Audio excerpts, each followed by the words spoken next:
গুজৰাটত বাংলাদেশী ধৰি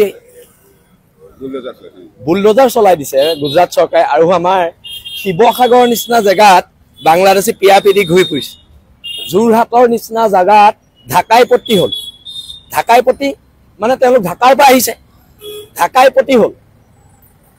এতিয়া উজনি অসমৰ খিলঞ্জীয়া বিপদত কিন্তু ঢাকাই পট্টিটো বুলডোজাৰ চলাব লাগে আৰু শিৱসাগৰত য'তে চুকে কোণে ভাড়াঘৰবোৰত লুকাই আছে সব ভাড়াঘৰবোৰত বুলডোজাৰ চলাই দিব লাগে। শিৱসাগৰত মিয়া আহিব পৰা হৈ গ'ল, যোৰহাটত ঢাকাই পট্টি হৈ গ'ল, কথাবোৰ চিন্তনীয়। গুজৰাটত বাংলাদেশী ধৰি বুলডোজাৰ চলাই দিছে গুজৰাট চৰকাৰে আৰু আমাৰ শিৱসাগৰ নিচিনা জেগাত বাংলাদেশী পিয়াপিদি ঘূৰি ফুৰিছে।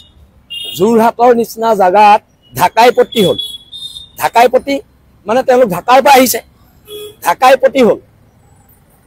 এতিয়া উজনি অসমৰ খিলঞ্জীয়া বিপদত কিন্তু ঢাকাই পট্টিটো বুলডোজাৰ চলাব লাগে আৰু শিৱসাগৰত য'তে চুকে কোণে ভাড়াঘৰবোৰত লুকাই আছে সব ভাড়াঘৰবোৰত বুলডোজাৰ চলাই দিব লাগে। শিৱসাগৰত মিয়া আহিব পৰা হৈ গ'ল, যোৰহাটত ঢাকাই পট্টি হৈ গ'ল, কথাবোৰ চিন্তনীয়।